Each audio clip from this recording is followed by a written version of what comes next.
Yeah, we did the permanent makeup and all different types of massage work, in a very professional environment, and it was quite lucrative. And I also had a cleaning service, so I worked with very, very, very wealthy people, you know, movie star type. Life of the rich and the famous. What was that? What was that guy? Was he Australian? Hello, this is so and so from blah blah blah, and we're going to talk about the life of the rich and the famous. He did something like that, and I kind of did that. But because of the integrity and the way that we carried ourselves and the type of work that we did, and the pride that we took in the work that we did, they had us doing everything. I mean, I was everything from a butler, a cook.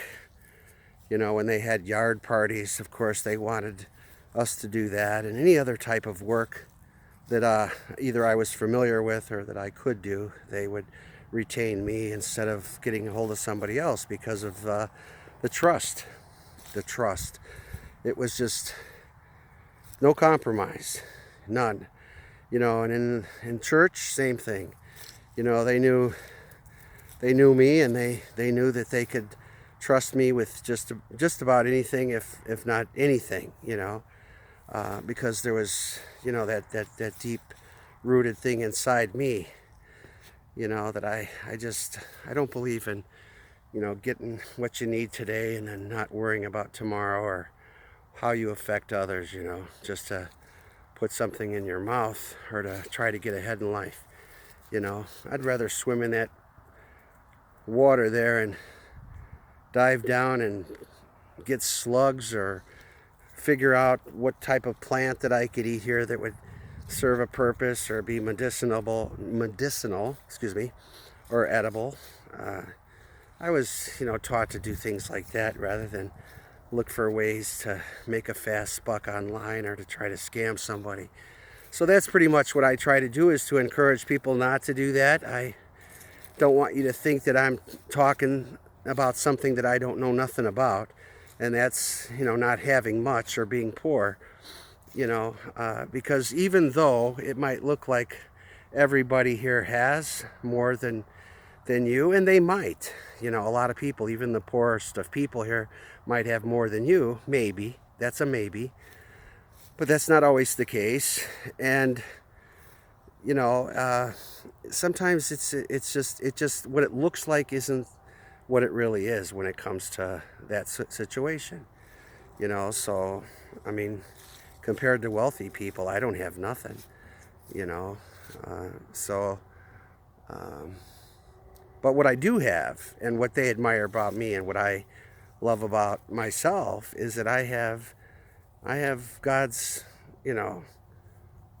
he's inside me, he's in my heart, and I want to help others, and I want to do right by others, and I want to have them do right by me, and I want a brotherhood of man. I'm so sick and tired of this world having so much crazy and corruption in it.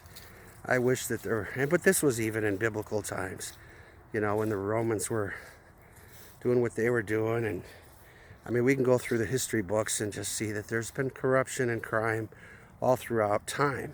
It seems, we can be corrupt, but because we've been taught a better way, we should live by that.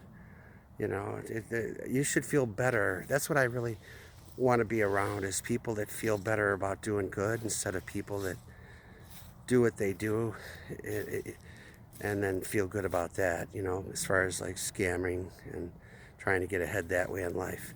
I want to discourage that at all costs. I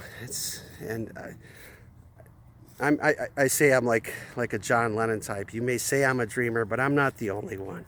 And I want to meet others like myself that are, let's make this world a better place for all of us to live in, for our children, and make a mark in life, make a good impression instead of a bad one.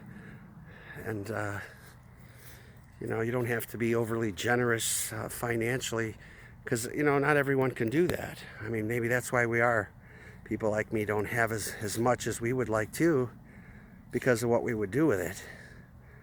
you know, and maybe that's why it's not given, is because somebody's fighting us and saying, well, if you had money, you might do some good stuff with that.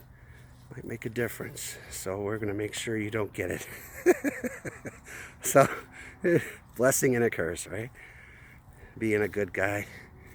You know, I don't always want to be the good guy, though. Sometimes I have to tell myself, stop that and get real, you know. Treat others the same. And it's hard to do sometimes. Not to have bad thoughts when somebody tries to hurt your feelings or do wrong by you. You know, my dad had to kind of beat that into me because I used to live in the city where gangs were very prevalent, and to get into a fight just because happened a lot. And sometimes if I came home with a shiner, my dad would say, I hope he looks worse than you. And I'd say, well, why would that happen? He was doing the wrong. He was hitting me for no reason. And so my dad would say, well, why didn't you hit him back? And I'd say, because that's not right. But then what happened was Dad would hit me because he was trying to teach me to stick up for myself or to fight back. And I don't know if that was a good or a bad thing. So now that I've learned to do that, this isn't my effort to fighting back on any one person. It's just to talk to you and those that have, you know, that are like myself, that have maybe too much trust, to just be careful, you know, and don't step in it, you know, because it'll hurt your feelings. It could hurt a lot of things, pocket, feelings, you know. And what hurts even more than all of that, you know, so sometimes you'll just say, well, they needed it more than I do, I guess. It's just the knowledge or knowing that they don't care, that you have been affected, or, you know, that it might have hurt a little bit. And that's what hurts more than all of it, is they're so desensitized, and they don't have God's Spirit in them, you know. They couldn't and then do that. Not to me, you know. So, okay, this is Michael and Jake. Jake. What you doing, Jake? He's got his hoodie on, man. He's like chilling.